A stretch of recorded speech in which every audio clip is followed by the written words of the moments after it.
I know.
Second, yeah.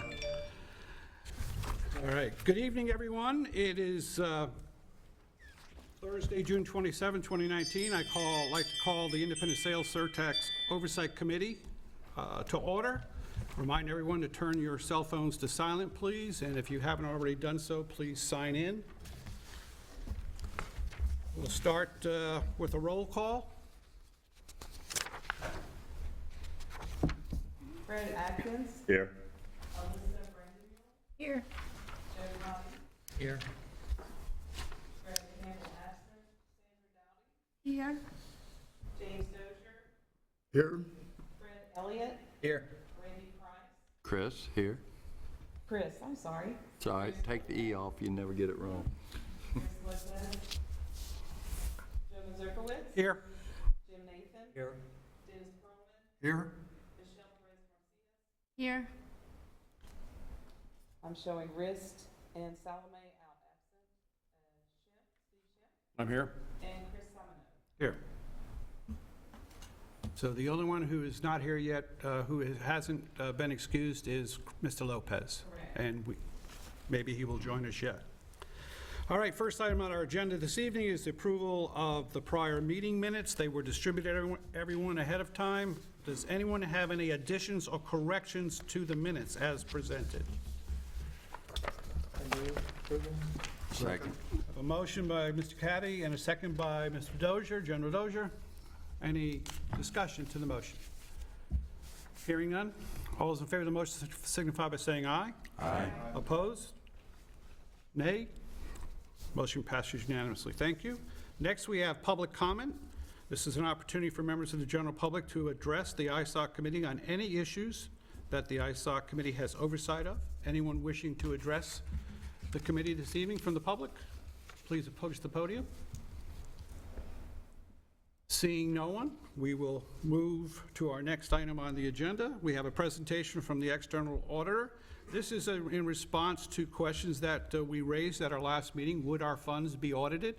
And the staff had approached me saying that they would make the auditor available if I thought it would be useful to the committee. And since the issue was raised, I thought it would be a good opportunity for the committee to hear what the auditor will be doing with regard to the sales tax fund, and be available for any questions after the presentation. Who's going to introduce?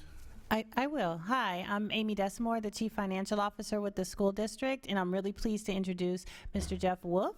He is a senior manager with Moore Stevens Lovelace, who is our external auditor. He has been with them for 10 years. They are a great partner to us and working with us in our audit each year. And so without further ado, it is my pleasure to introduce Mr. Wolf. Thank you. Just briefly, my plan is kind of go over our audit procedures and what they would be like for the fiscal year 6/30/19 with limited expenditures, and then what you might expect going forward. But keeping in mind that the Auditor General does do the audit every third year, so I can only speak on on what we would do, but there'd probably be similar procedures. On the revenue side, which really would be the same any year, we would confirm the amounts paid to the district for the year, and then we would also just verify that it's recorded in the proper period and also the proper fund. And that would really be the same, every single year. That would be the audit procedure we would do. On the expenditure side, since the current year, the 6/30/19 just ending in a couple of days, the expenditures are pretty limited. So we do what we call unpredictable procedures, where we try to do something different every year. So this year we decided we would get expenditure details from the additional sales tax fund and pick a stratified sample of 25, so getting some coverage of the high dollar amounts, but also some of the lower dollar amounts, and just to make sure those expenditures are allowable in accordance with the referendum. And then going forward, in subsequent years, we could possibly continue to do that test if requested. And then additionally, any large capital expenditures out of that fund would be covered as part of our capital testing, more focused on to make sure that it's properly capitalized, not necessarily the funding source, but they would be looked at. And lastly, if the district went out for debt and pledged these new additional funds, again, that would bring in additional testing to make sure those funds were being spent in accordance with the debt agreements, which would match the referendum. So that would be another way that the expenditures would be tested. So that's really kind of in a nutshell how those additional funds would be covered in our standard scope of our audit. And at this point, if there's any questions on those procedures or our audit reports or anything like that, I'd be more than happy to answer those questions. Questions from the board? Did I understand you correctly that this is an annual process that could be done, and it's a test of 25 or so items within the perusal of the sales tax referendum, let's say? Yeah, I mean, it would be, it wouldn't be a requirement for us, but it's something we could do. Now, we wouldn't be issuing any additional assurance on it. It would be part of our standard audit. But yes, that's something that we could do every year. Do you issue assurances to the bondholders on an annual basis when you audit for their bonds? No, there's no additional reports to the bondholders. No report? No. Okay. It would be our standard audit report letters that would be part of it that you would have every year. So there'd be no additional reporting. So you don't make formal representations to anyone, is that correct? To relation to this testing? Yes. No, it would just be, now if there was a material non-compliance, then it would come up into one of our, I mean, if it affected the financial statement audit, then it certainly would be in our audit report. If it was just a control issue, it could also be in our yellow book letter, or if it was not a significant item, but something that was noted, it also could be included in our auditor general management letter. So there's several places where it could pop up, but it's not additional assurance. But it would be, if we found something, it would be communicated. Right. Okay. Other questions? So do you provide a separate letter with regard to this individual fund, or is it just it's included in your letter for the overall general funds of the board?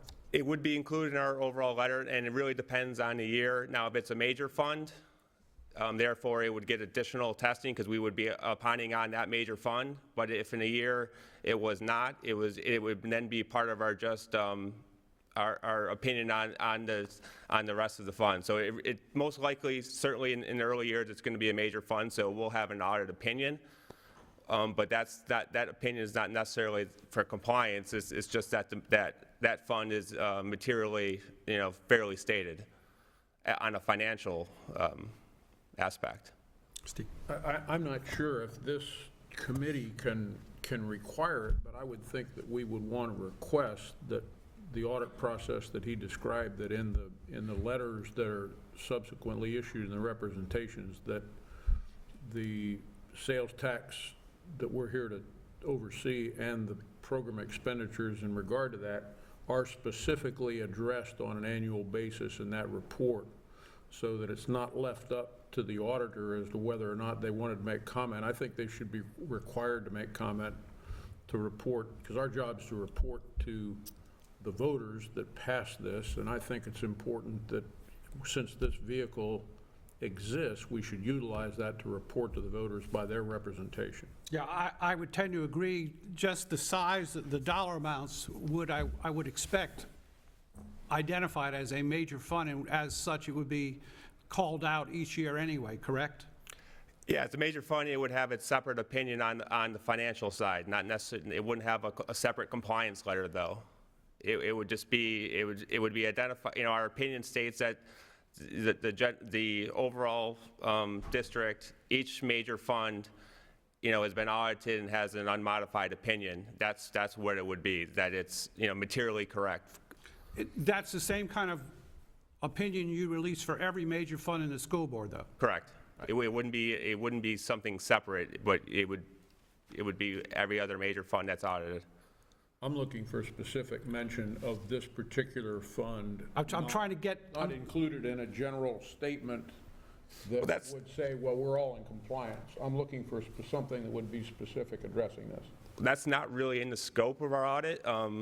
There's certainly things we could do, but it's our scope of our audit doesn't isolate certain funds that needs to be tested or, have a separate letter on compliance. It seems, Go ahead, it seems Jim. to me that if, our auditing firm, we're going to report, as long as we know they're going to report if there's an issue, then what is reported on every other major fund should be acceptable. I tend to agree, Joe, and I'm just trying to ascertain if that is when you present to the board, are there major funds singled out? Are they listed separately? How does that work? In the CAFR, yes, they're identified as the way they're presented. They're in the front of the financial statements, and they're identified as a major fund. In our audit opinion, it'll just say each major fund. But if you go through the CAFR, they are clearly identified what your major funds are. So in your opinion, you will say the major funds, which are further identified in the CAFR, are all been reviewed and in compliance? It won't say that they're further identified in the CAFR, but they'll say each major fund. And the governmental reporting model, the balance sheet, it's your general fund, each major fund, and then all the other non-majors combined as one column. So it is clearly identified, but our audit opinion doesn't go out and say, every single fund that's major, because it's shown throughout the rest of the CAFR. So maybe to ask it in a different way, would your report as you prepare it serve as confirmation and assurance to the taxpayers that in fact the district is handling the funds received and expended in accordance to what the taxpayers approved, or will it not do that?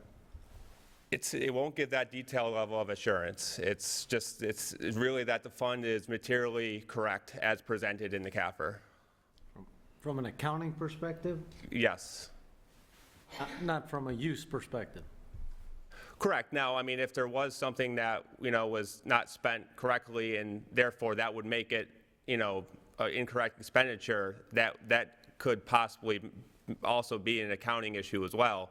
But the opinion is on the accounting, the financial materiality and overall presentation of the fund. It's not a compliance opinion that's saying that the dollars have been spent in accordance with.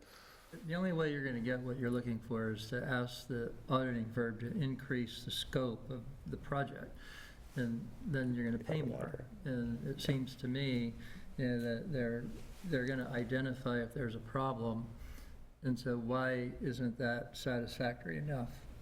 I think we're just trying to ascertain how it is going to be presented and how reasonable will it be for a member of the general public to look at the audit opinion and the CAFR collectively and understand that we, along with our continuous reporting to the board, that they are spending the dollars in line with the requirements of the referendum.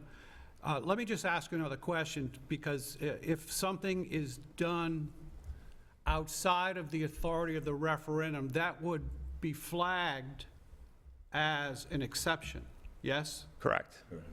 Okay.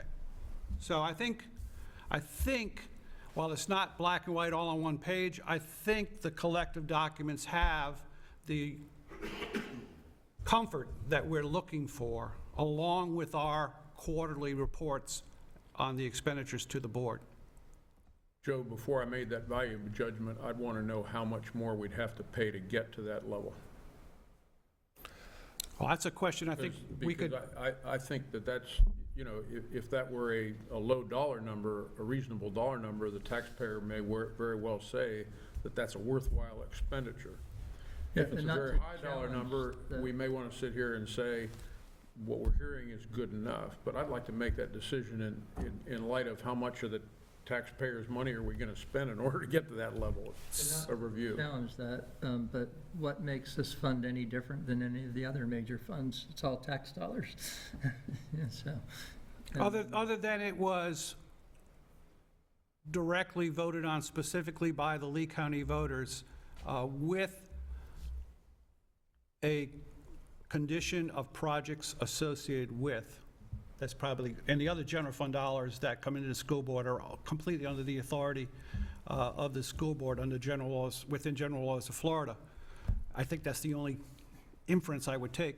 What, can you give us an idea of what we will be talking about? Sure, I mean, the other way to go, and I think give you more of that assurance you're looking for, is what we call agreed upon procedures, where either management or the committee says, we want these procedures completed, whether we 100 transactions tested, whatever you decide, and however procedures you want. And then we come back and say, we looked at these and here are our results, and that's a separately issued report.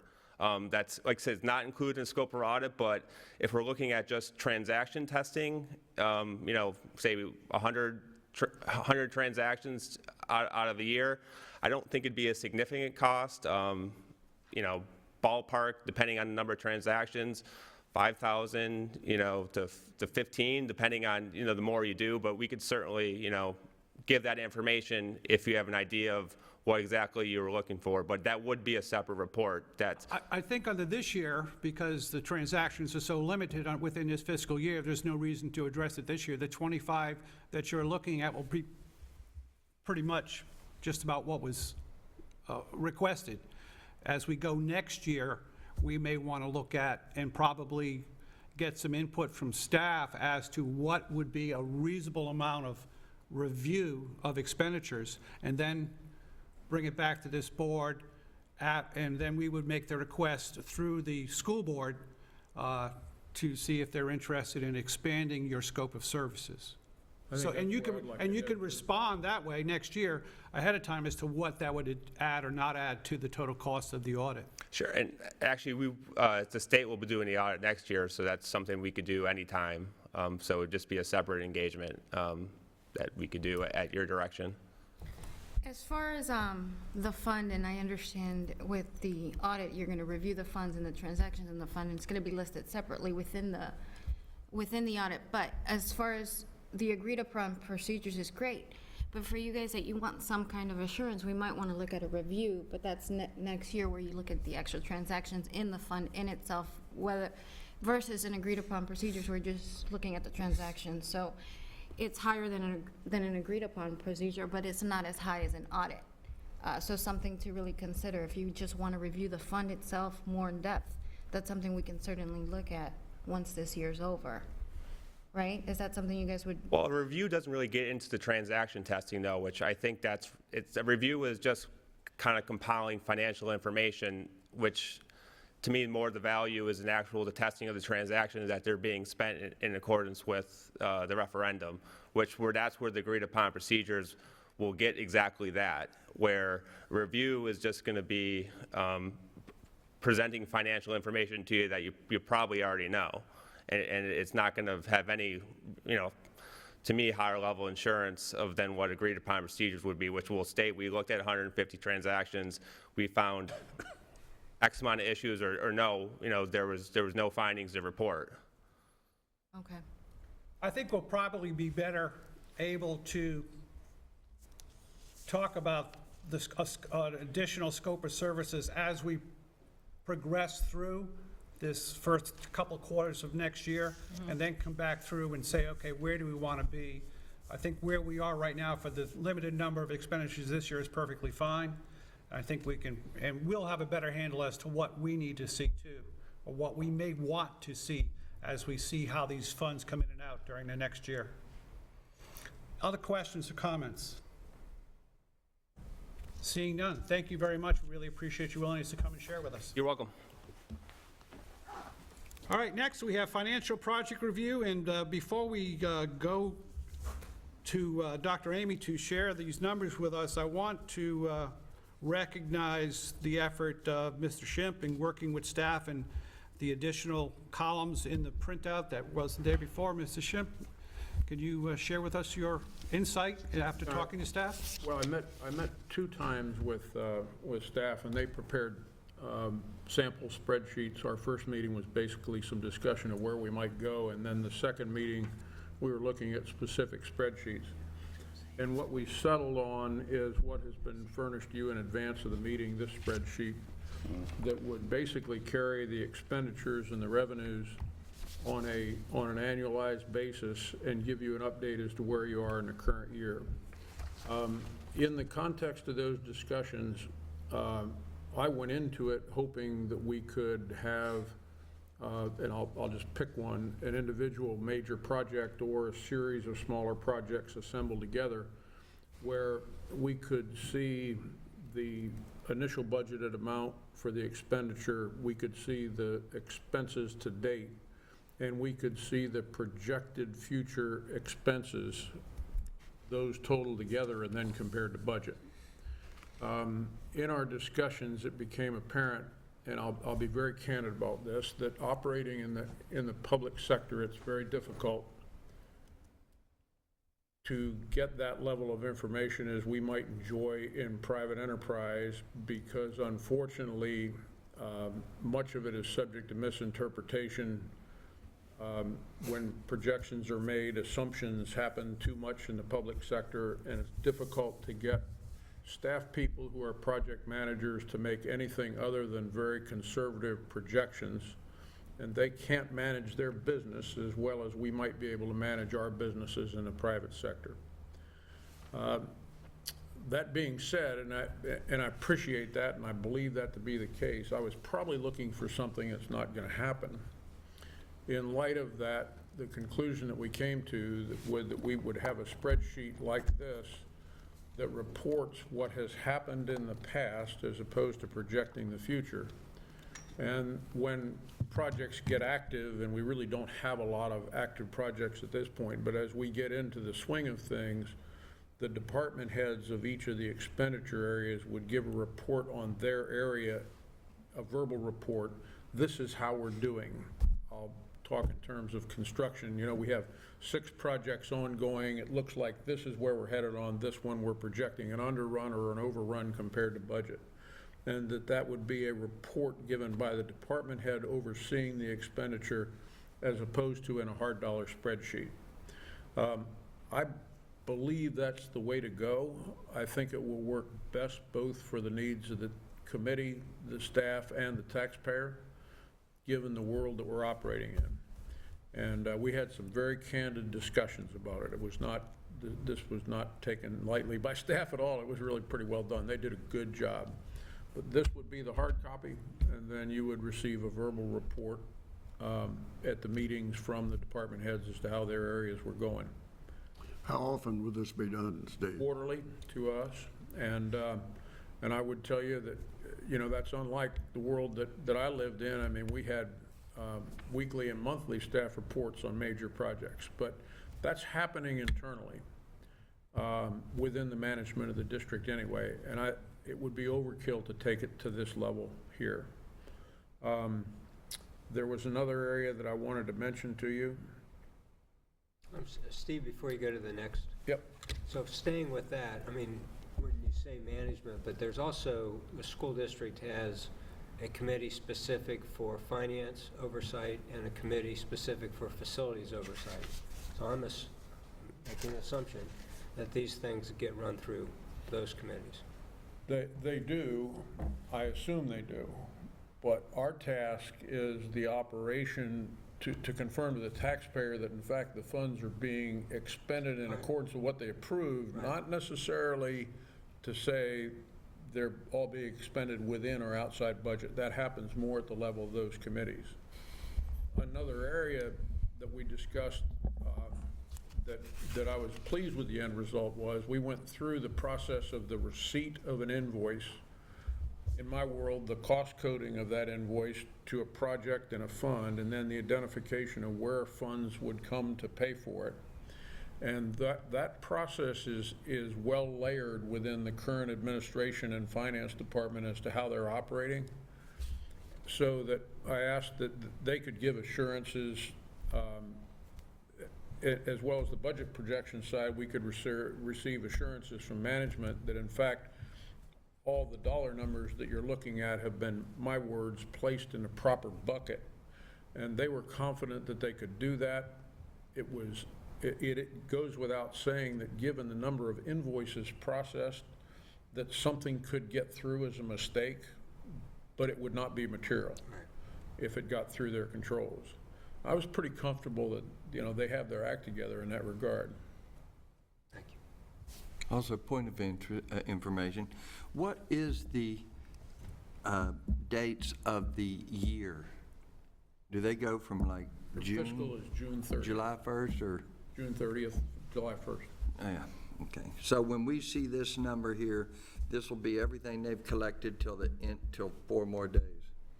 Well, and I mean, they may not get it for another month after that, or whenever that reporting is, but how does that work? Well, That's let's a good ask, question. let's ask Dr. Amy about how the revenues are coming in with regard to how they're placed in our report. So the revenues that we get from the state are lagging a little bit. So the report that you have, there's an as-of date at the top. As of 6/18, what we had received in revenue at that point was the $22,141,385 that you see in the actuals. And that was revenue through May collected from the state. So what we have here is everything that we've collected from the state that was through collections through May 31st. And you think you'll get 17.8 more in June? 17.4. 17.4.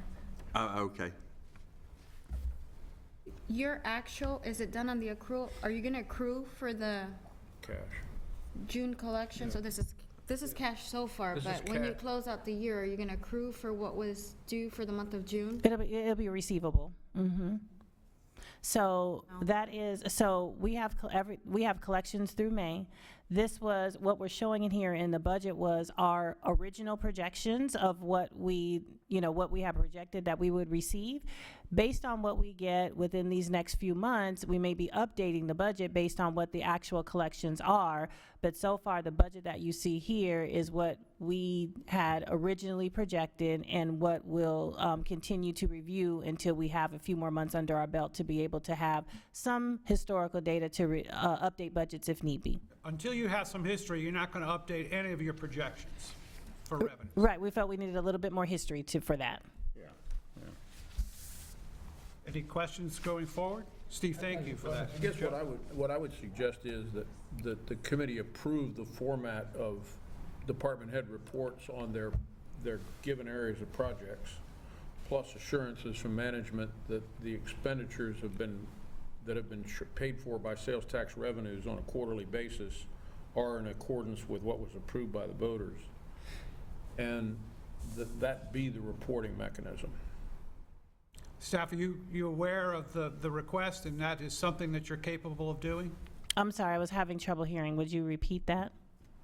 Yeah, what I was going to suggest was that the committee approve the format of having the department heads for each of the project areas give a verbal report. And then your department at each quarterly meeting give assurances that, in fact, the expenditures that have been put into the spreadsheet have been categorized properly and put in accordance with what the sales tax or the voters approved. Yes, absolutely. And as a matter of fact, based on our first financial reporting here this evening, we were prepared to do that both for this quarter right now, both what we have done up through this date and then prospectively for the first part of FY20. So we are ready to do that this evening, and we agree that that would be the format that we would do going forward. Any discussion on the format of the presentation? This just refines our previously adopted methodology of we'll be presented data in such a way that we'll be making one motion approving retrospective expenditures prior to our meeting, and then one motion approving the projected expenditures for the next quarter. So it's just the only difference is that is the additional layer of not just the spreadsheet, but the staff presentations to dig down a little deeper than what we would find only on the spreadsheet. I don't think we would be approving the projections for the next quarter, Joe. We're not going to be approving the projects for the next quarter? I thought we were. I thought we agreed that we would be making two motions at every meeting. We would have a motion approving the expenditures and then a motion approving the projected expenditures, budgeted numbers for the projects that they identify going next quarter. And then we would come back the next quarter, the numbers would then show realistic expenditures, and then we would be approving prospectively the future quarter. It's approving budgeted numbers. It's not approving we're not going in saying this a budget number is the right number. That's the, depending on where the expenditure's laid out, that's either, as Jim alluded to earlier, that's under the guidance of the Finance Committee or the guidance of the Facilities Construction Committee. I don't think it falls under this committee to establish and approve the budgets. I don't think that's our job. I mean, I sure didn't read it in the resolution. I'm just tracking what we've agreed to retrospectively to this point. If that's something we want to change, I'm perfectly fine to entertain the wishes of the committee. It's redundant, the Yeah, way and we said we would do it. And as a committee member, I would tell you that I'm uncomfortable with approving a budget without seeing the underlying information. I mean, let's face it, you're going to have a spreadsheet put in front of you, and they're going to say to you, well, that's great, approve it. And I'm not real thrilled with doing that unless I see the underlying. I'm thrilled with receiving a report that's based on actuals with representations that in fact we've accounted for it properly. So let's go real time then. If we come here and they say, well, this is what we spent last quarter, are we sanctioning that? What are we doing about that? Just informational or? Now, our vote is we're confirming with the assurance of staff that the expenditures are in line with the guideline of the laid out in the referendum. Yeah. That's what you're That's doing. the only thing we can do. So we're only basically approving that they were spent with what the referendum says, not that they're over budget, under budget, No, ma'am. anything like that. No, ma'am. And the verbal report from the department heads would serve to advise you as to how they're doing, if you will, at making their budget projections work and operating within their expenditures. And I agree with Mr. Schimpf that I would not be comfortable approving a budget that I know nothing about. Yeah. And Well, I don't think that's what my role is to I do. think what it was is giving assurance that we're prospectively saying those projects identified are prospectively, we believe, after being presented by the staff, are in line with expenditures that would be allowed under the referendum question. But it's, to me, I mean, it was an action we took, but it's redundant. We're prospectively approving it and then retrospectively approving it. I don't see any value to that unless somebody from the school board, our liaison, could you help us out here? Do you, as a member of the board, see value to what we originally talked about doing vis-a-vis what we are considering doing now? I'm much more concerned about your retrospective look because you're right, it is redundant, and these are conversations that are taking place constantly. Every time I get an agenda and expenditures are taking place, the backup material identifies whether it's referendum expenditures or not, and my eye goes directly to that to make sure that those expenditures are in line with what the voters approved. So you'll be getting that information after the expenditures occur. To me, that's the most useful. All right, fine. Questions, comments, concerns by members of the board? Steve, you want to frame your motion? Again? Yeah, please, please. I'd like to have or would request that this committee approve a reporting format that would consist of a spreadsheet indicating actuals to date of both revenues and expenditures, coupled with a report from the finance department that assures us that the spreadsheet has been reviewed and is in accordance with the board resolution. And secondly, on a quarterly basis, have a department by department report that where we hear from the department heads as to how they're doing within their budgets in their respective areas of the four or five project areas. We have a motion, and Fred seconds. We're good. We are open for discussion. No discussion, no questions? One question. Randy? Who certifies that to us, that what they're giving us is correct? The Finance Committee would be asserting that the presentation that they bring to us is in accordance, within their opinion, and with their level of expertise, is in accordance with the referendum guidelines. The staff would be just giving us an update as to how they are progressing within their immediate scope of the expenditures under the sales tax revenue. But somebody is taking responsibility that the information they give us is accurate and correct to the best of their knowledge. Staff always does that in a government agency. I mean, yeah. Well, just We are just as the elected officials are, totally at the discretion or reliance on the competency of our staff in presenting the numbers to us. And then that is certified annually by the audit, which is probably something, as we go forward, will be a consideration for the in-depth of the scope of services that we will look for in the future years. Good questions. Any other comments, questions, discussion? Seeing none, all those in favor of the motion signify by saying aye. Aye. Opposed, same sign. Motion carries unanimously. All right, we have a format. Dr. Amy? Oh, May I, just a point of clarification. Madam Our Board finan- Member. Our Finance Advisory Committee does not look at sales tax referendum dollars. That's your area of expertise, so to speak. Our Finance Advisory Committee takes on projects that we have in the upcoming year to help us determine ways that we can be more efficient. So that's, I hear you mentioning Finance Advisory Committee, and I don't know if maybe you're transposing that with finance staff. No, we And thought if we'd- you want me to bring it back to the Finance Advisory Committee, that you want them to take a look at this report on a quarterly basis and report to you, I'm happy to do that. I sit on that committee, well, I'm a liaison to that committee as well.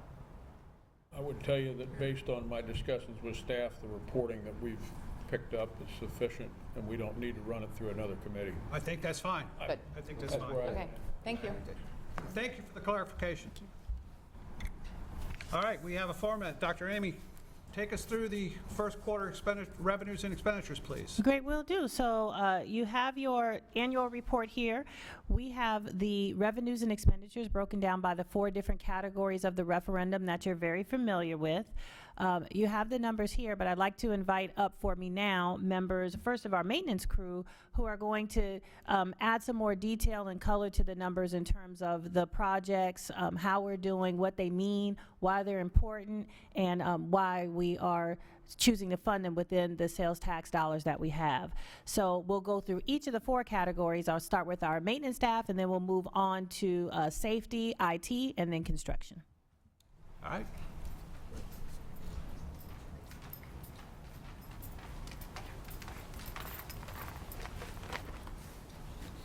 Thank you.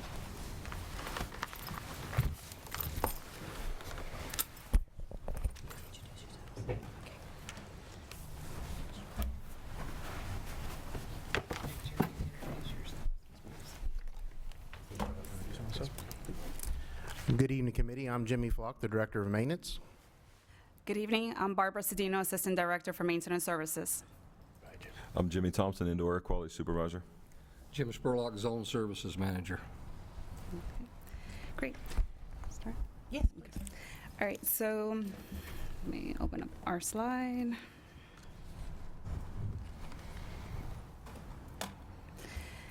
So basically what the maintenance services team has done is prepare a few slides for you in order to provide you with an update of what we have done in FY19 and why it's important that some of these projects are being done, as well as what's coming up in the FY20 and what's our process.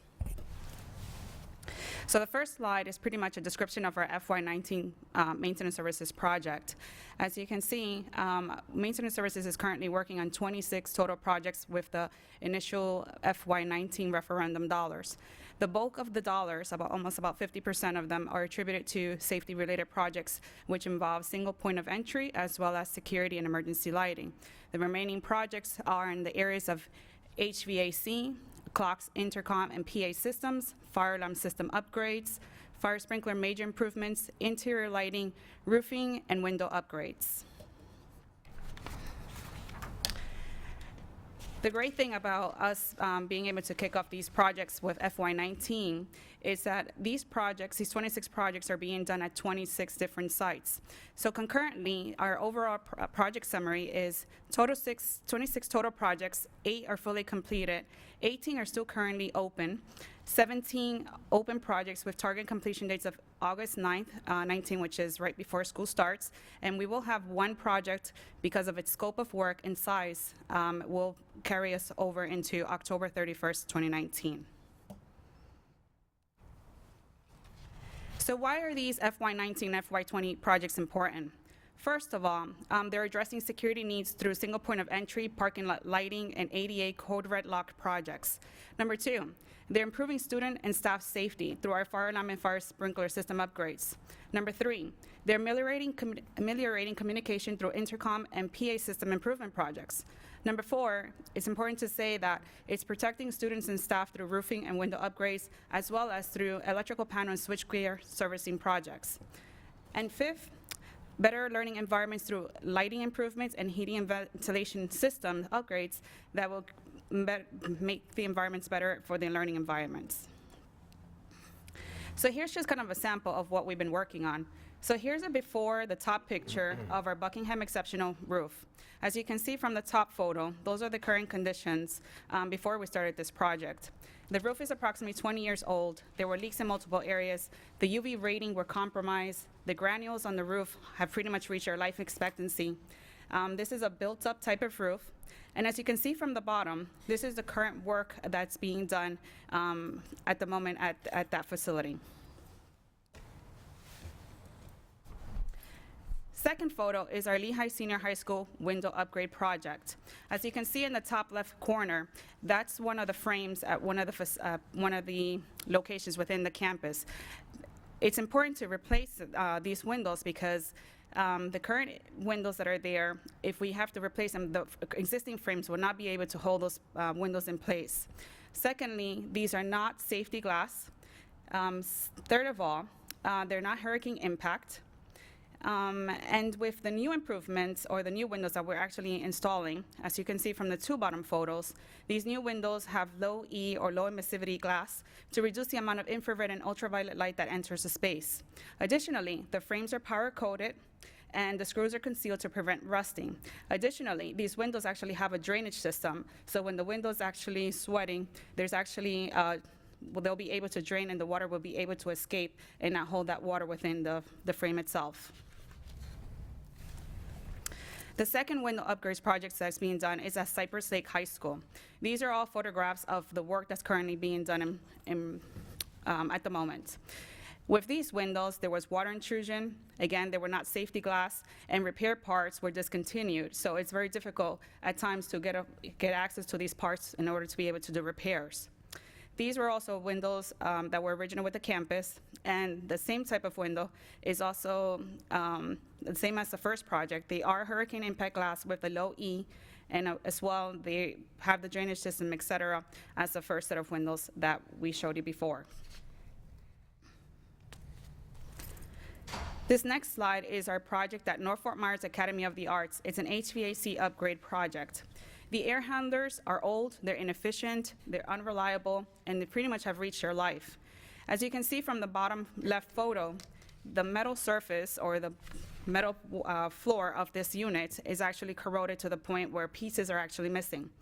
This is important to replace these units, not only because we want to ensure that there's, I'm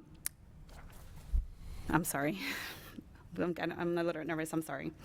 So we want to make sure that the air that's entering the classroom or the spaces, that they don't have any contaminants, that we want to make sure the air is fresh. We want to make sure that it's balanced. Additionally,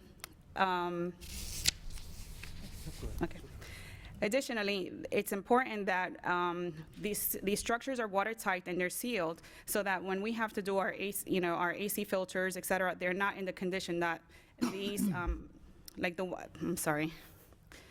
they're not in the condition as the bottom right photograph. As you can see, because of the holes and the deterioration of the units, these are actually suffering, and we'll have to replace them at a faster cycle as we would normally do. Correct. This is one of the completed FY19 referendum projects. It's the Cerro High School LED gymnasium lighting. Previously, we had 400-watt metal highlights there, and now we have 100-watt LEDs. The lighting before was darker, it was poor, it was inefficient, And it required us to do more maintenance, which requires us to bring out more equipment. It requires more manpower. So by installing these LEDs, we're actually extending the life of the lights that are there. Is actually going to reduce our maintenance.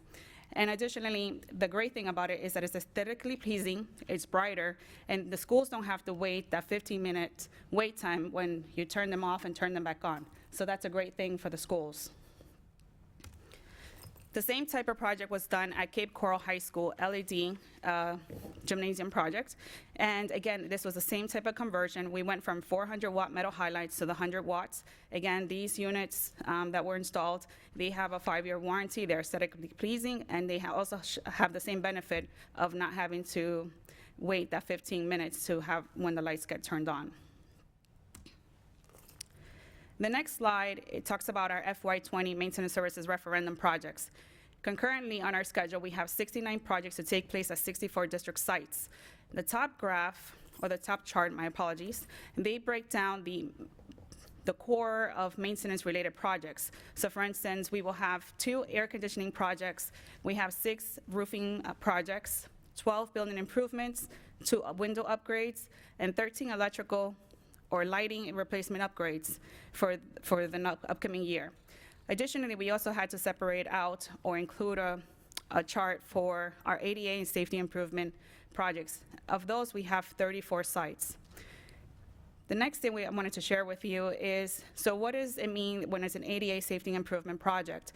So by that, we're meaning that next year we're tackling at 34 sites ADA code red lock improvements. When it comes to air conditioning next year, we're going to target air handler unit, motor controls, and door pump upgrades at 2 of the facilities. As for building improvements, this is geared towards intercom and PA system upgrades to ensure that there's proper communications within those schools.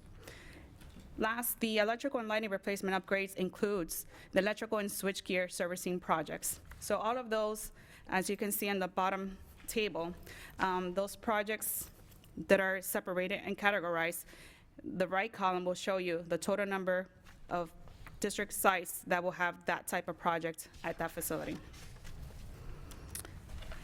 So what's next on our list? So we've been busy, obviously, with the FY19. We're also been busy preparing for the FY20.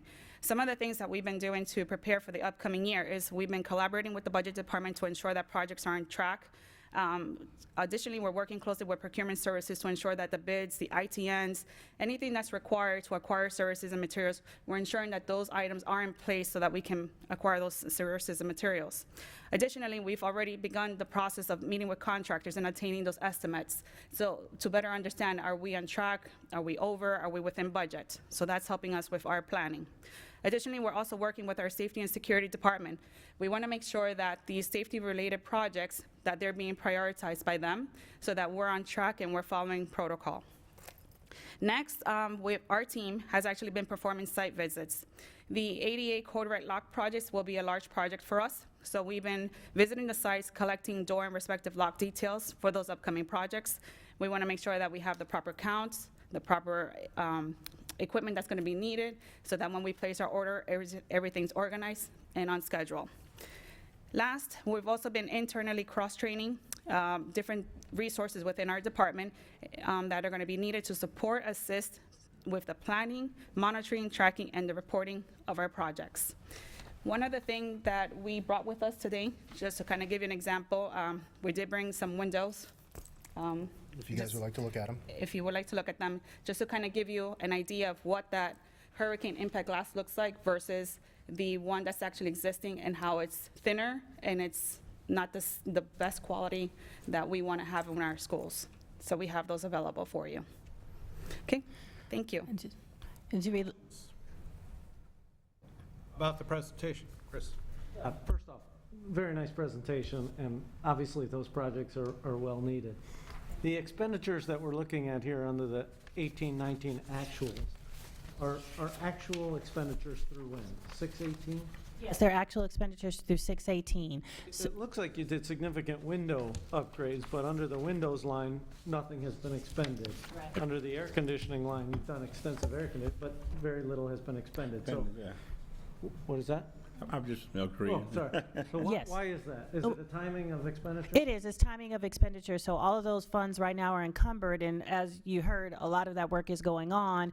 We've yet to be invoiced or to finish processing and paying those invoices. So you will see those expenditures lagging a little bit, but you'll see probably in the next coming quarters, that's where they'll begin to pick up, because a lot of that work started happening now right after school got out, and so we're waiting on invoices. So it is a timing difference. At the beginning of your presentation, you mentioned some security upgrades. Is that within the safety expenditures, or is that within the maintenance expenditures? Have we combined those in this presentation? It is. We did combine them in the presentation, but we will have safety come up right after this to give some specific detail about some of the safety improvements.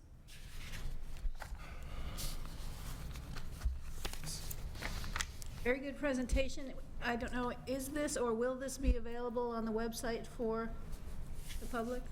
The presentation, because there's a lot of good information on that. We certainly can make it available, yes, and we can also email a copy to all of the committee members, so you all have that as well.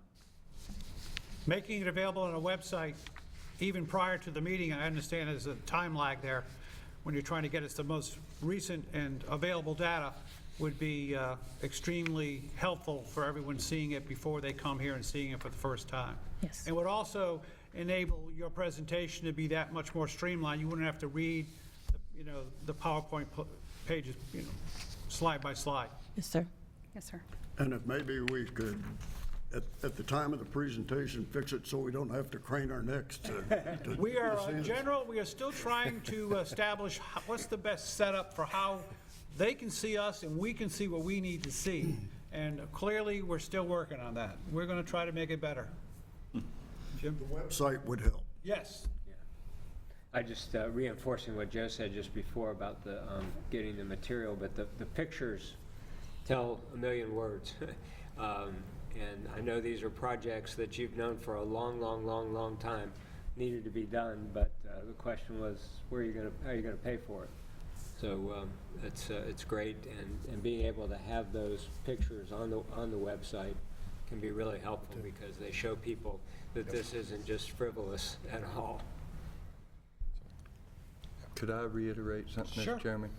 If you could make this kind of presentation available in advance to us, we wouldn't have to spend a lot of money to fix this problem. We could all bring our iPads and just read along with you and at least be able to, I couldn't really read the numbers, and I'm kind of understanding it, and it was a good presentation, but it'd be so much more helpful. I was looking over here on the TV and I could see some of the numbers just fine on a couple of those charts, and that was helpful to follow along with what you were saying. Yes, sir. Yeah, we have some logistics to fix yet to make this work well for everyone. We'll continue trying to make improvements. Other questions? What I would like to do with the concurrence of the committee is hold off the motion approving each section and doing it in mass. So we just have the one motion and second to deal with on a quarterly basis rather than doing it for each individual. If there's no objection to that, we'll deal with the questions of it after each presentation, so staff can then change and we don't have staff running back and forth.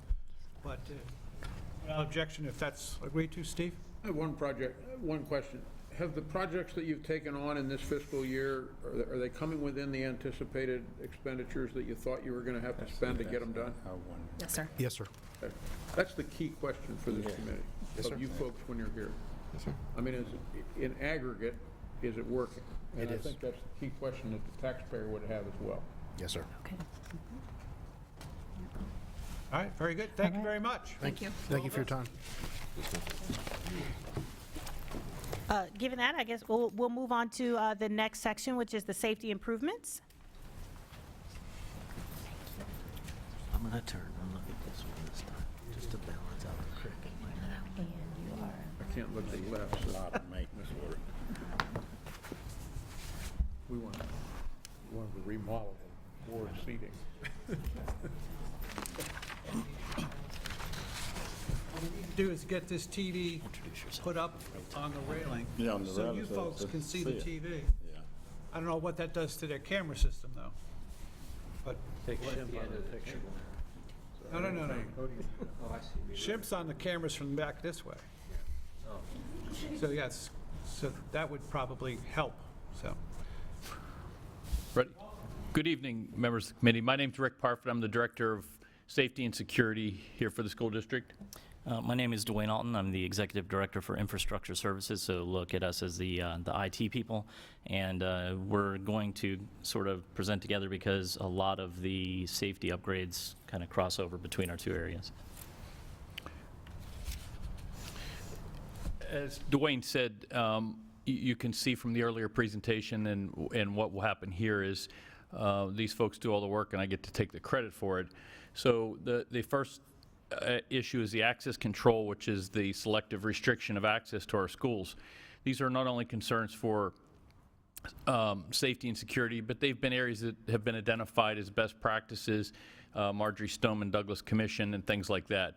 So we've already installed a front entry camera system at all of our K-12 schools, and we have a couple of our centers that have been added to the project that will be completed in the next several weeks. This is the front door camera and buzzer system that we use. Continuing with the access control systems, card access is becoming a big part of what we do here, and it's basically the keyless entry. Every employee will be having issued a smart card, and their levels of access will be set accordingly. And this is another project from Technology Services that's a 3.5 year project to add access control systems to schools and basically adding doors to our control system. And there are 17 schools scheduled for the next fiscal year. So one of the things I like to add is when we think of the access control systems, most of the time we think of swipe to get in, but it also allows us the ability to do remote lockdown, so that in the event that we need to lock down the campus very quickly, we can lock down the exterior doors from a central location within the school. The other thing that when we look at the estimates on time frames, the reason there's a little bit of variance there is we are still spinning up the number of contractors we need to get that completed. We'd like to compress that down to 3 years. Unfortunately, the work for this is far more complicated than a lot of the other pieces that we have going on with technology and security, because it often requires that we replace door frames, the front entries altogether, just to enable this technology in the systems. A lot of our facilities were built, quite some time ago, and the equipment back then was very well built, and it's still around 60 years later. So we often have to retrofit the entryways in order to accommodate this.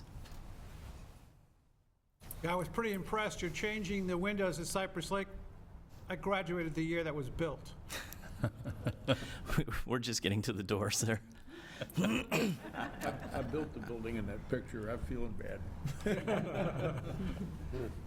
The surveillance with integrated technology, and we commonly refer to this as CCTV, a district-wide surveillance system overhaul is taking place. Again, this is the first year of a 3 to 3.5 year project, and this one is funded with a combination of sales tax and district capital funds.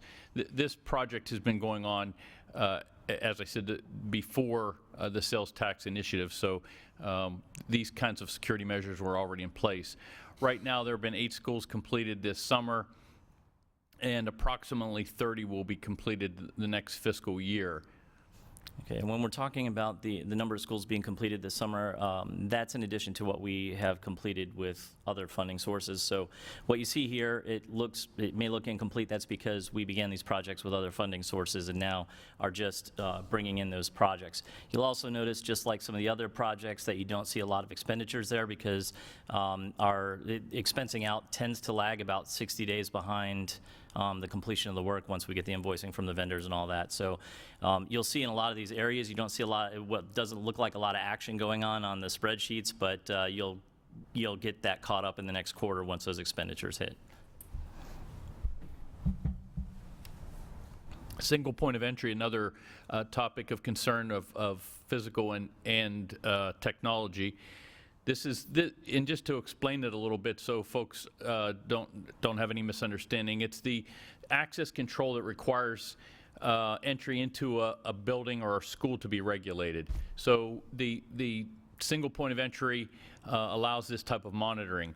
And it's different than what we call from a secure vestibule. That would be the front office, the front area that we would work on securing. And we're doing that slowly as well, adding that type of change in technology to those areas. But with a single point of entry, we're forcing everyone that comes onto the property into one single place. And that typically results from perimeter fencing, and the schools are monitored during arrival times and then locked down when school starts. Areas not able to be regulated that are given some priority by security. Some of our schools have, for example, guard shacks at front entrances and things like that for entry purposes. As was mentioned earlier with the maintenance presentation, they've completed 8 of those projects. 18 are still in progress, and 17 of those will be completed before the start of this 1920 school year. And by fiscal year 20, we will have 100% of that completed as far as single point of entry. And just as a reminder, this includes additional fencing, walk-through, and drive-through gates, that type of technology. This was also mentioned during the maintenance presentation, and classroom security locks. You may have heard it called Code Red or ADA locks. About 2/3 of our schools have, and this is not a new initiative, it's been ongoing, about 2/3 of our schools have these classroom security function locks, which allow a school teacher to lock their door from the inside.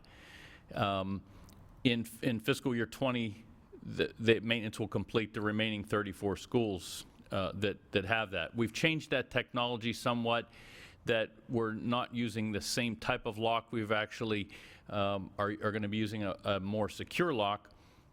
Without going into a lot of detail from a security aspect, it basically will allow the door to be locked all the time, and the teacher will still have a key, but the door will remain in the locked position all the time.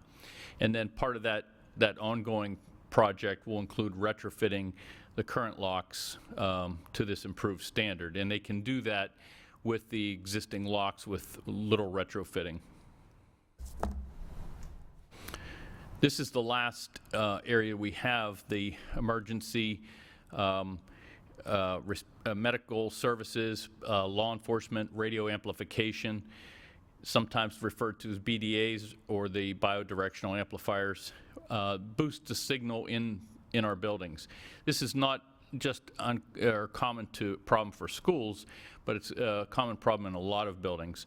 And what this has been another area identified from the Stoneman Douglas Commission and some of our law enforcement and emergency services personnel, that they lose radio reception in our buildings, especially when they get in so far. So again, with technology services, they've begun a 3-year implementation to provide this system to all schools. And again, this is another project that's funded through a combination of district capital grants and sales tax funds. And 14 schools are planned for the next fiscal year with sales tax money alone. Additional schools will receive them through a safety grant until we get all the schools completed. Yeah, so the technology that we're using, we're very fortunate in Lee County that all of our law enforcement agencies and emergency responders are on a single radio system. That's a challenge in a lot of counties that we don't have here. So which is helping us do this a little more quickly than we originally anticipated. The reason, again, 3-year implementation is that this is we have to run antenna cables through the entire campus. We have to bring in the repeaters for multiple frequencies and that. So we're working on that right now. And again, what you see up there is only part of the project because that's what's funded with sales tax revenue. We have several schools underway right now with a safety grant from the state as well. So. Questions? Yes, I have one. Ready? I don't know if this is purview to our committee because we're just talking about money, but do we have a control or a command center that can see all of these cameras across the district in all of these buildings. And so if you had a specific incident, you could zoom in to different floors with the internet the way it is. I can look at my house right now.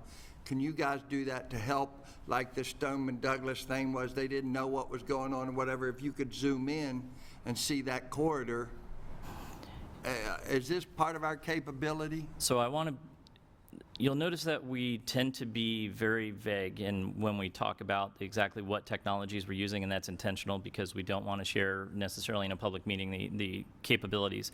I will tell you that the systems that we're choosing are designed to be interoperable so that both the district and law enforcement can access those systems. We don't have what you would consider a traditional command center with a video wall per se, but we are actually integrating all of the schools' technology so that it can be monitored in a central location. The challenge with monitoring from a central location is that when we take, for example, we take the Parkland shooting as an example, one of the challenges was that they were actually looking at recorded video, not live video. So when they said the video systems failed, that wasn't exactly the case. However, that being understood, your average time from the beginning of an incident to the end of the incident is so fast that the police departments do not ask us to coordinate that communication. You're typically, 5 to 7 minutes from beginning to end. So by the time that the first 911 call comes in to the time that the incident is over, the ramping up of us guiding the law enforcement agencies would not be practical for them. So we are providing them access to systems so that they can access them directly. Per school? We will have all schools.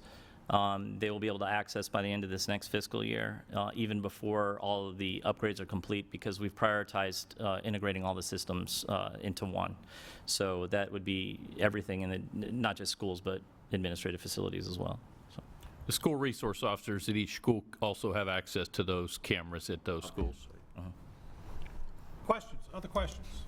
Good question, by the way. Thank you. Any other questions? All right, thank you very much. Thank you. Where are we going next? Well, I have one very short item for you. I was thinking that was where we were going.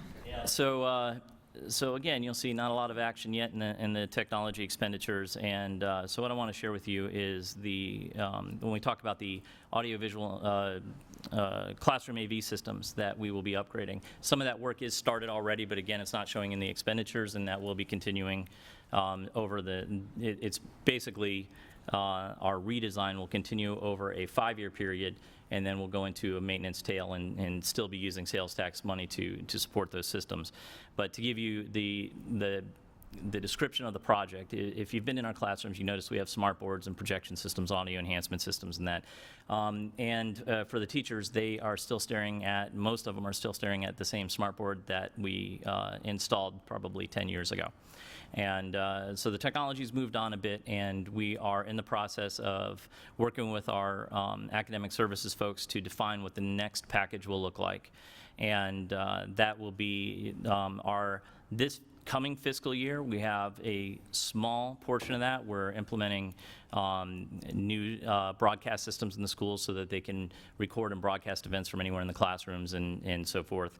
And then that'll ramp up to the 21 fiscal year where we're going to be actually hitting those classrooms in earnest. And the reason that we have that intentional time delay in there is because we are working to define what that next package will look like. We have set, obviously, budgetary parameters per classroom that we will fit within as we choose that package. But you will see some of that work in the next quarter. You won't see as much of it in this next fiscal year as you will in the future. Question regarding technology? Life expectancy of what you put in, what did you say, 7 to 10 years, those boards? So the boards, and whatever we put in the future, so we won't want to assume that it's going to be a smart board, but our typical smart board life expectancy is actually, it's a good guess, between 7 and 10 years. Projectors have a life expectancy of 5 years, and so we're determining what technologies we'll be working with in the future. probably lower maintenance systems, laser-based technologies, and that would have a good solid 5-year lifespan before the lamp life is to the point where it would need to be replaced. Our audio systems are averaging about 6.2 years. And those are amplification systems that the teachers can wear. They have a microphone that they can wear, and it amplifies audio through the classroom, and it's also connected to the computer technology and the AV systems, so whatever they're playing, if they're playing a video, it goes through the entire room. So we do plan to modernize, go from obviously standard definition to high definition, and a lot of those other, I guess, evolutionary changes, as well as trying to provide more flexibility for the classroom design, because we have moved on from that, teacher always standing in the front of the classroom to being more mobile within the classroom. Cool. Questions, comments? Quick question. Do the outer budgets consider the enhanced maintenance and replacement costs for the initiatives that you're taking on in this current fiscal year? Yes. So to give you an idea how we budget that is, depending on the project, right? So the AV project, we budget our replacement cycle around the average lifespan of the units. We also, as far as the maintenance, the majority of the maintenance is incorporated in the costs that you'll see, because we are switching from products where you had consumables for maintenance to technologies that don't require it. For example, in the old days, you had lamps that you had to replace every so often, and projectors. When we go to lasers, you won't have that. The lamp is a permanent fixture. So everything that we budget, whether you see it in sales tax or whether it comes through in our operating budgets, we do our projections for our maintenance tail up to 10 years. Any other questions? Okay, thank you very much. Thank you. All right, I guess we're going to construction next, correct? Yes. Good evening, committee members. Scott Rickenbacker, Senior Program Manager, Construction. I'll give you a brief update of some of the major capital construction projects that are currently ongoing. Lehigh Senior High School addition and renovation, we're under construction. We're about 75% complete. Scheduled to have all areas substantially complete for the start of school August 2nd of this year. In addition, we have elementary school and the middle school in the east zone.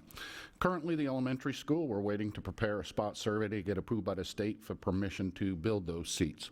But right now, we've engaged with an architectural firm and a construction manager, and we're underway in the design phase, what we call our phase one. We have a two-phase process. Phase one is the creation of the documents with a team which consists of the architect, the construction manager, and building officials designing the drawings throughout that process with all team members in place. Once those drawings are 100% CDs, we bring a GMP, which is embedded in the school district's total project cost, forward to the board for approval. Once we get that approval, then our phase two, which is the physical construction, begins. So we're currently in the design phase for what we are calling MM Middle School. It's off Sunrise Boulevard in Lehigh Acres, and the scheduled substantial completion for that school will be August of 2021. Okay, next up, and again, following suit with that, the sister school, the elementary, which is on the same campus. And what we're doing, just so you understand, for cost savings, we are developing the entire acreage, the entire site, drainage systems, mitigation, roadways, subbase for parking lots. We will do an RFQ for an architectural firm and a construction manager at some point in time when the spot survey is approved for that elementary school. And then another architect and construction management firm will come in on that building plot and build that school once the survey is approved and we're underway. So it could potentially be a year after the middle school is open, if it was approved. In addition to that, we have our high school MMM, which is going to be located out by SR 82 in Griffin Road in Lehigh. That right now, we have already done our phase one work that has been completed. The GMP has been publicly advertised, and we just had our bid opening this week. Right now, the contractor is qualifying all of the bids. We anticipate going good cause to the board, hopefully, with a GMP July 30th of next month.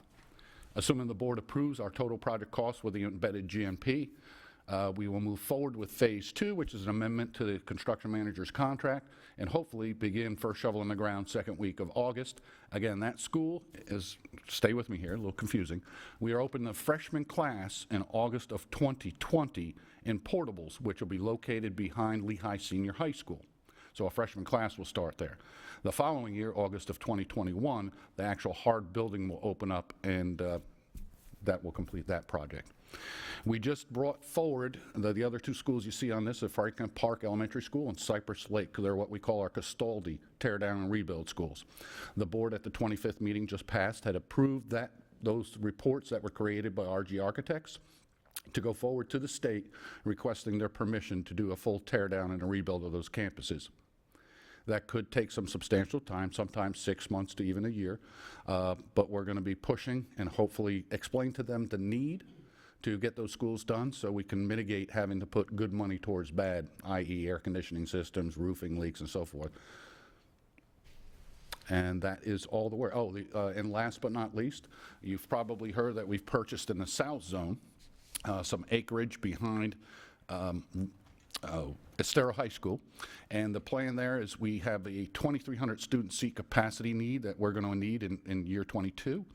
So we have purchased the property, we're closing on that property, and we're getting ready to put an RFQ out for a Phase 1 project again with an architect, and there'll be a construction manager as well, following, to begin the design process of a prototype elementary and middle school on that site as well. And that will be scheduled to open in August of 22. And that's a lot of work. Questions? Someone that's not in a construction background, could you explain what a GMP and an RFQ are? Yes, ma'am, sorry. GMP is guaranteed maximum price. It is a culmination of all of the bids, the competitive bids that a general contractor or a construction manager compiles for a client and brings that forward to us as the total cost of construction.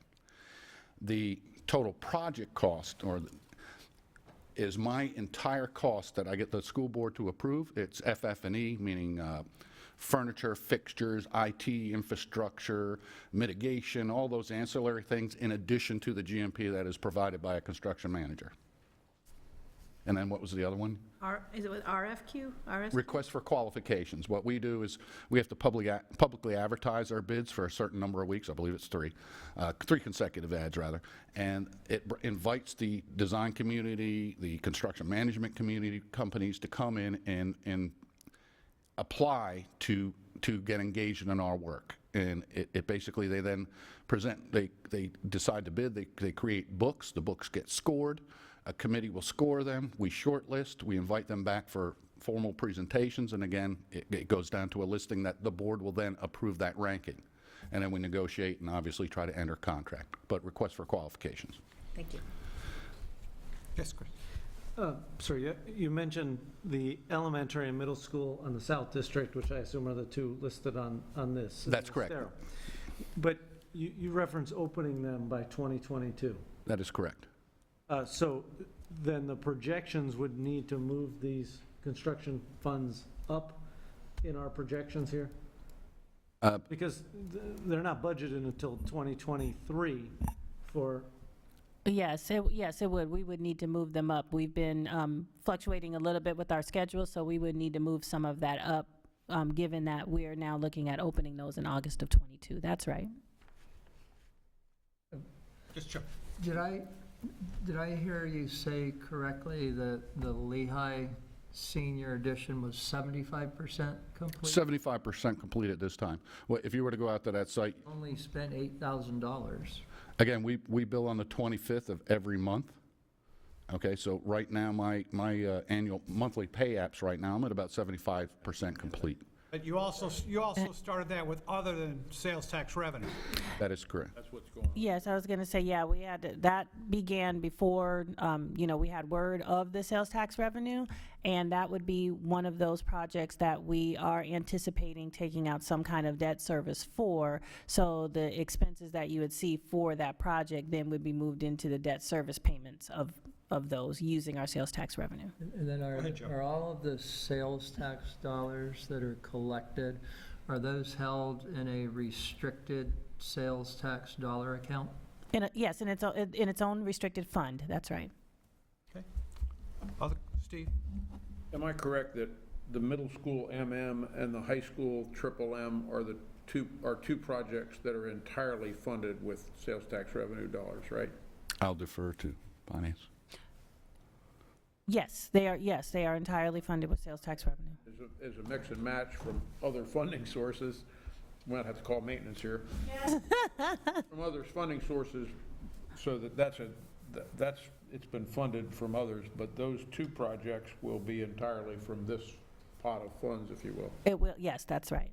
I have to ask the hard-to-answer question. Have they leaked to you yet how you're doing on the high school that you just took bids on? You just received sub-bids.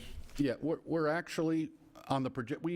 During the phase one, we actually have 3 station reporting points that I report to the board as well. And we've always, in hard construction dollars, we've been hovering around $81.5 million. That's not total project cost, that's the hard construction cost. And actually, it looks like we're a little bit under that. Good. We're still qualifying the bids. We've had some odd bids. We've had some firms that we've done work with and $1 million over and above 2 other bidders. So there's things that we have to qualify, apples to apples. We're having difficulty getting multiple bids on some items. The market is just booming, windows in particular. So we'll have that qualified. I'm actually going to, we have an independent auditor that we use. We just did Bonita with this firm. We're going to give the sample GMP and contract to him just for first blush to make sure that our new general conditions, which is outside, we used to have an all-inclusive fee. Now we break our general conditions out as a cost of the work. We'll have him review that before we enter into a contract, and I bring that GMP forward to the board. So just another set of eyes just to make sure. And I think our numbers are tracking right. We had 3 station points, 30, 50%, 75, and we just got our 100% CDs. And they've been very consistent all along. And that's a double check between the architect providing an estimation as well as the construction manager, which has a much bigger database of local work, I'm sure as your company used to work for has, to get real-time value. So I feel pretty confident we're right where we need to be at this point. If I might just offer to the board, what you just heard is the kind of report that I would hope we would get on the projects that are being paid for by sales tax. We don't need the specific numbers to a dollar to put them on a spot, but to get a report from a department head that in fact our projects in aggregate look like they're working or they're not, that's helpful for us in terms of the projections as to whether we're going to accomplish what was set out. So, thank you. Great, and just one last piece to give you. No, I put you on the spot. Oh, not at all, not at all. I talk too much sometimes. But just to give you a piece, we completed our right? She does it to you. We just completed our final audit for Bonita Springs High School. And in that audit, when we reduced from our what we call direct material purchases out of the CM's contract, in this case it was about $12 million in materials, the value was about $46 million. The auditor found $11,800 that we take back as a credit change order before the final payout. So if you divide $11,800 by $46 million, it equates to about 2/1000%. So we try to do our job to make sure that the taxpayers' dollars are being spent correctly. Where are you with costs for off-site improvement for infrastructure to support the schools with the county? Right now, they do not provide that funding. We're required to provide that off-site work through our project funding. That's something new, isn't it? No, that's always been the case. We did a job in Cape Coral, and in order to bring utilities to the Island Coast High School, we had to do a joint venture with the city of Cape Coral and split the De Navarro Parkway extension cost with the utilities 50-50 in order to have the utilities brought to the school. The problem is state statute can say that the counties and municipalities are supposed to provide that to us, but obviously they have limited funds as well, and if we were to get into a protracted fight, it could delay the opening of our schools and the seat needs. So unfortunately, we're forced to build that infrastructure ourselves. I'm from a time where we actually used to follow the statutes. I remember making those hard decisions. Agreed. Support those things. Okay. Thank you. Other questions, comments? Thank you very much. Have a good evening.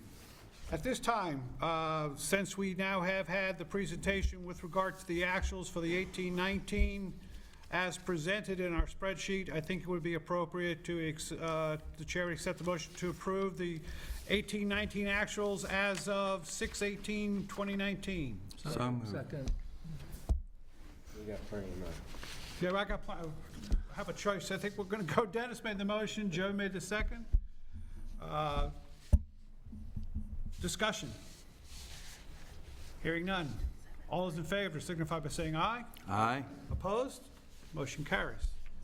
All right, let's go into, very nicely done, by the way, and I do appreciate what Steve talked about. Those kind of presentations are going to be very helpful for us as we go out and support your efforts in the community, which is, I think, what's going to happen a lot of times. Sales tax dashboard Chair, review. could I Yes, ask you a sure. question before we Sure. move to a website? And I apologize, I don't know if you can hear me, but I Yes. apologize. We're really looking at 5 fiscal years, which equate to 4.5 years of sales tax revenue, correct? So in referring to our last board meeting, our last committee meeting, which we received some information that was shared with the board. The first 5 years, or 4.5 years, was a total of $307 million in the projections. But the finance team made a recommendation that we increase that and jump to $39 million in the first year. And over the first 5 years would be a total collection of about $406 million. The budget that's presented today total $427 million. So my question is this: given that through May we had collected $22 million with 1 month remaining in the fiscal year, do we believe that we're going to receive $17 million for June to bring us to that $39 million? And then in year 2, which is 1920, that's the projection that we were using for 2021 at our last meeting. So is there a justification for us continuing to have that aggressive outlook on the sales tax revenues, which go to staff planning for the actual activities in the coming year? I'm just trying to reconcile these numbers and not getting it. So, yeah, if I may. So what happened, oh, I'm sorry, Kelly Letcher, Director of Budget. So when we put together the sales tax plan, and I think it was $35 million for that first year. It was supposed to be 6 months worth of collections. I was very naive, thinking that 6 months of collections I would collect within the first 6 months, and figuring that we would collect from January to June. I did not realize they were 2 months behind in collections. So the collections, why we didn't adjust the budget, really what we're going to see this year will really be 4 months worth of collections. And then next year we'll get a full year. And then at the very last year, and I think at the very beginning, we gave you a 10-year projection of the things, and in the last year I only put another 6 months in. In the last year we'll have to adjust that to be 8 months, because we'll get 2 months worth of collections afterwards. So that was my naivety in the collections, because I didn't know that it would be 2 months behind.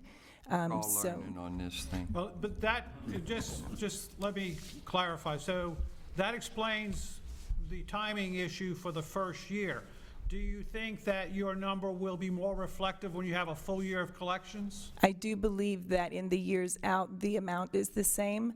I am about to do a new sales tax collection estimate, and so I'm hoping by the next time we meet again, I'll have updated numbers based on some collections and some history that we already have.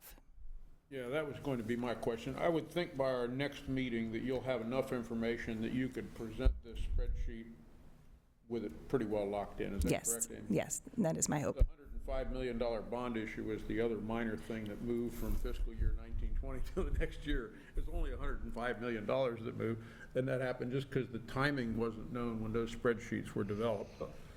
Someone who has, Get a lot yeah, better on the revenue. it's going to get a lot better, because the initial projection was hurt greatly by the lag of the start of revenue, and then once you have a reoccurring revenue stream, it's much easier to predict. That's one side of it. But the other side of it, someone who's had to, and I've mentioned this before, someone who's had to try to project forward 5 years of revenue, I can assure you, after 18 months, it's magic time. You know, as you're all in the private sector, or even dealing in a household income, more than 18 months forward, trying to project revenue to any sort of significant specificity is as much art as it is science. I concur. However, we just heard from the head of the facilities that we're going to move things that are in the 5th year to the 3rd year, which is a significant endeavor to take $30 or $40 million from year 5 and 6 and move it into year 3. And that where does that come from?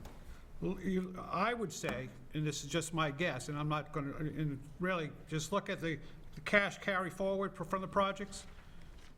I understood that it's there. Yeah, it's But there. I'd like to see it reflected and understand why we jumped in year 2 with another $6 million. I was just expressing at the last meeting. I get the question is well planned. You have a well-based question. I think my hope is, someone who does this for over a decade now professionally, that this 1 year this first initial year is tough because of the lag in timing, but the out years should get better, but it's still going to be indicative of the economy. Sales tax is a terrible revenue stream to project because it's based on buying. Yeah. And remember, the collections that we're looking at are going to be from good months, our months with our friends from up north that come down. I have not yet seen revenue through the summer months when it's just the locals that are here, so. You're both using your history, even though it's limited, as well as the state of Florida's revenue projection. Yes, we are. Right? Yes. I mean, that's the best you got. Yes. I have 2 questions on the spreadsheet. Amy, the $105 million bond that'll be issued, where are the payments made for that bond? I don't see a line. I would expect a line item in here that says payments on bond issue, and that it would be internally funded from the sales tax since it's borrowing against And I future. believe it is I don't see that there. on the very bottom, and it looks like it's a total line actually instead. That's where it's budgeted at. debt service. I'm sorry, we made it look like a total line rather than Yeah, a thank separate you. line item. The other question is, I don't see any interest income despite the fact we've got some money in the door. Is that It's in there. because? No, it's budgeted. We have not receipted any of the interest income as of yet, so we will be doing that. And this is cash, so that's why. Exactly. Thank you. All right, any other questions on the budget?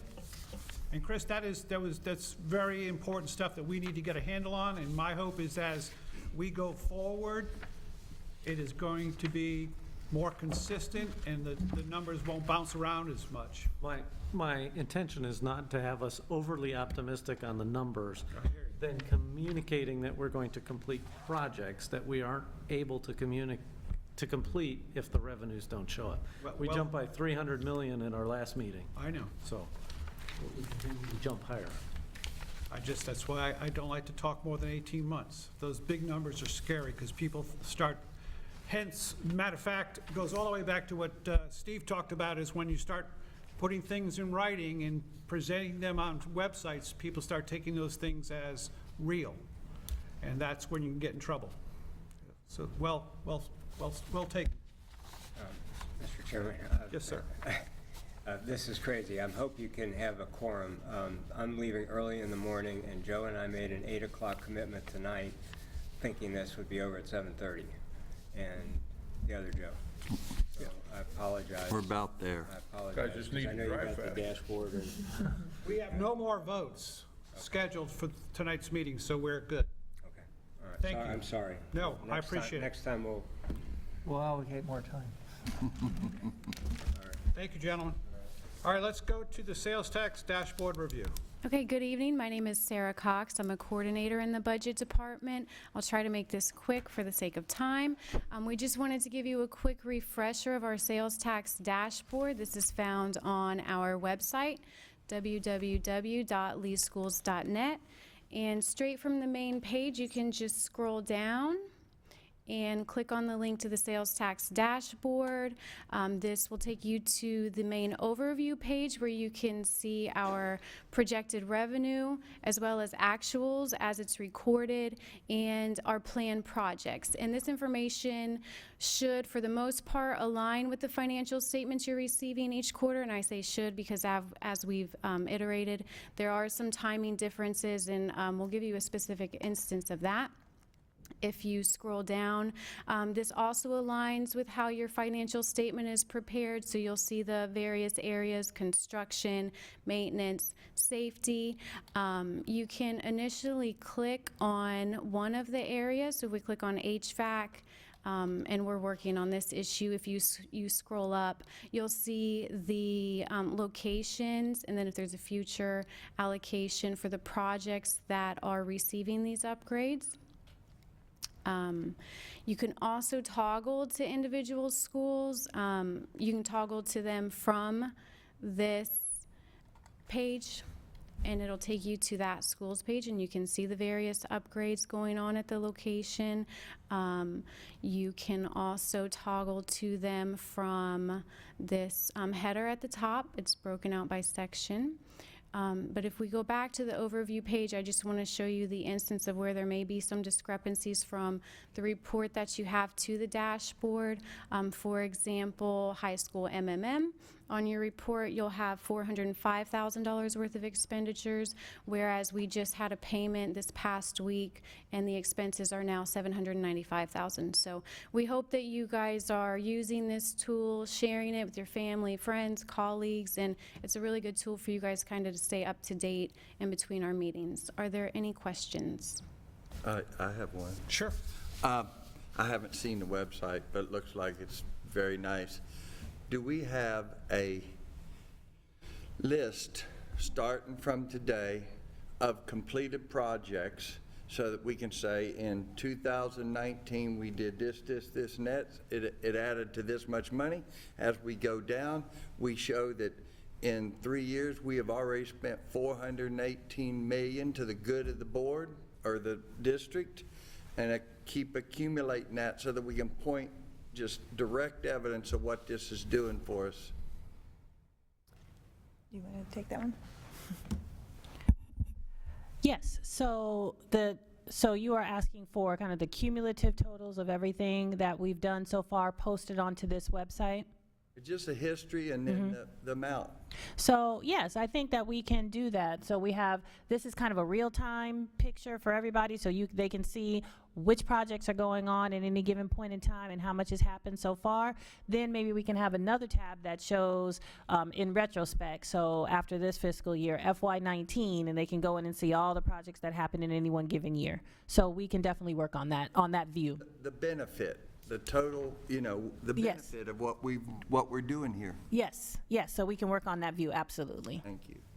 Yeah, and lastly, I do want to point out that our fiscal year 20 is starting next year, and so you will be able to toggle between years as well going forward. So you could go back to 1920, go back to 1819 and review what had happened, and then go to 1920 to see those projects. Just for your information, I have shared access to this with members of the general public, and actually I've had other members of the general public refer to it in meetings that I've attended as a real-time tool that members of the community should use. So it's not just members of this committee who are promoting it, it's other folks promoting it too. So thus far, I've heard really good stuff. And Great, as we're I glad said to hear before, that. if I can motor through it, anybody can get through it. That's great, good to hear. Thank you. Any other thank you. questions? All right, thank you very much. The sales tax bonds. Okay, so we have an update on this. The last time that we met, I talked to you about that we were going to go out for the $105 million sales tax and bond. And as we live every day in the school district, things have changed. Our legislative session has met, and they have passed House Bill 7070, which I'm sure that you all know everything about. The bill actually changes the way that we can use our money. So what House Bill 7070 did was it basically said that districts couldn't use their capital millage and things like that to build schools that exceeded the cost per student station. We were fine with that because we were using sales tax dollars. Now, the cost per student station, and I don't know if any of you, I know we have some people that are in construction, the cost per student stations are unrealistic when you look at building a school, and nobody in any of the counties is able to meet the cost per student station. One of the aggregate cost of building a school is $220 a square foot. And Scott's here, so he can correct me when I'm wrong. Okay. And to give you an example, the middle school cost per student station is $24,500. There's no way that we can build a school with the needs of the schools that we have that can meet in that cost per student station. We have asked Scott to put together what it would look like, and basically it would be a shell of a school, correct me if I'm wrong, but a shell of a school with not much in it at all that we would have to provide to the students. So going forward, we thought, that's okay, we have our sales tax money, we don't have to worry about it. And then the next statement in the legislation said that you may not use any source of funding to exceed the cost per student station except for a certificates of participation, which, as you all know, the COPS are basically a lease program for financing that we have done in the past. We were hoping to not do that. The COPS are slightly higher in cost than a bond, and so our finance advisor is working on the cost difference between a COPS and a bond. But we have spent many hours with many attorneys on the phone trying to figure out a way around this, and it doesn't look like there is a way around it unless they change the legislation. And at this point, it doesn't look like they're going to be doing that anytime soon. So we had to stop our sales tax bond that we were going out for, and we're now looking at doing a COPS instead. We will still pay for it, which is the crazy thing. We will still pay for the debt from the sales tax revenue. However, it would have to be in the form of a COPS in order for us to exceed the per student cost per station. Now, we are looking deep into what the cost per student station includes, and hoping that we can remove some things that might get us under that, but it doesn't look really hopeful that we can get there. But we are looking into everything to try and see if maybe we can get around it, but to date, we've not found a way around it.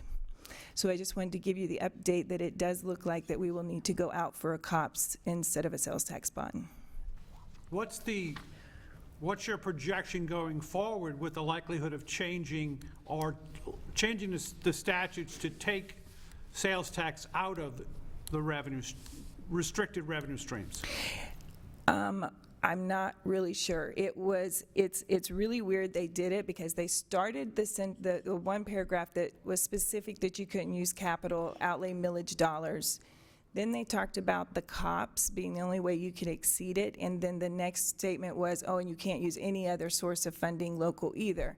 I'm not even sure why that got put in, and I don't know the reasoning behind it, and no one at the state can provide us a reasoning, so I don't know what their thinking would be to remove it. My question would be, if there's an opportunity to change that, if there's even a window to change that legislation in, say, the next session, because the bottom line is, you're still borrowing money, you're just borrowing at a higher rate. Yes, correct. And I can't believe that the legislature, I would hope that the legislature would not formulate rules that would force the districts to borrow the same dollar at a higher rate. Once they understood that was the unintended outcome of their actions. So if there was a chance to make some changes, would that change the amount the amount of that you would go out and borrow? If, like, you could change the legislation to allow bonding next year with sales tax, would you still need 105 million this year? Yes, it wouldn't change the amount that we had to borrow. It would change the debt service that we would need to pay back for that. Because the amount that we're borrowing is based on the cash flows that we believe we're going to get through the sales tax and the projects that we need to fund, so.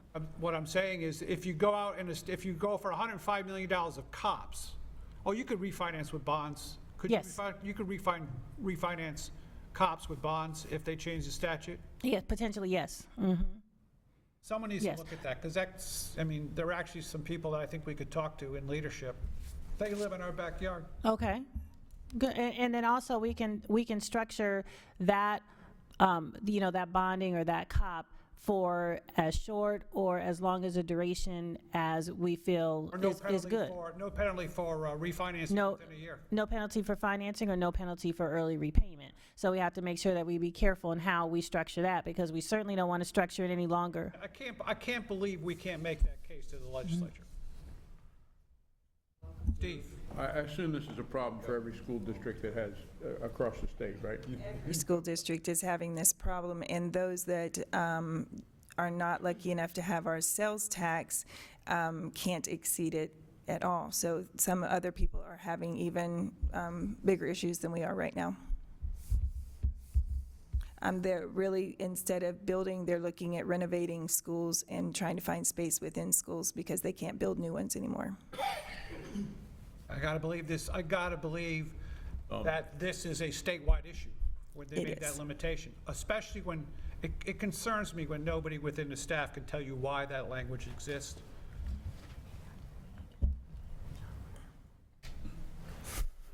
Sorry for that good piece of news right there. Has the legislation been signed? I believe that they did sign 7070. Sign that House bill, that bill. Yes. So we're continuing to work on putting that paperwork together for the issue that we need. We, of course, will make sure that we are working with our attorneys and our financial advisors so that we don't fall behind on the construction schedule that we have for those two schools. And we have the funding that we need when we need to pay the bills. So we'll keep you updated. Yeah, just make sure you structure the issue so you have that flexibility. Right, yes. Stranger things have happened. All right, thank you. Any other questions on the sales tax bond issue update? Board member? If I may, I would invite the committee to join us in Tallahassee to discuss this issue. I don't think we need to go to Tallahassee. We have leadership right here in Lee County. They don't listen to us. They might listen to you. I'm not saying you're going. I'm saying No, I maybe know, we go. but they might listen to you. They might listen to the power at this table that's and the exactly leadership what at I'm this saying. table. Thank you. Thank you. Schedule the remaining meetings, September 26th, December 19th. Have any problems going that deep into the holiday season, 19th? What are those dates, John? December 26th and the 19th. September. Not December 26th. September 26th. December My 19th. goodness, thank you. I have a problem with December 26th. Yeah, December 26th, I'd have a problem with it. I think my kids would Shanghai me. Joe, I'll have to miss the September 26th meeting. Right. All right, thank you. Although, is the December 19th meeting, we have issues going that late into the holiday season? No, we're good? All right, since those have already been considered, we will continue promoting those schedules going forward. Member comments. Any members have a comment? My only comment is that I want to thank you for your effort and your willingness to dig into these numbers. I mean, this is from someone who's been in government for 30-plus years and someone who's been in contracting with governments for 30-plus years, with some insight there. And a lot of things that we deal with are alphabet soup and acronyms, and I appreciate your willingness to dig into this stuff. And I can only believe that we'll get better, it'll get easier. We will fix the logistics so we all have a good view of what we need to see. We'll continue to work on that. And if there's no objection, I would accept a motion to adjourn. So moved. Second. Motion second. Any objection? Motion carries. Thank you all. Meeting Thank you. adjourned. Good meeting, Joe. Good meeting, Joe.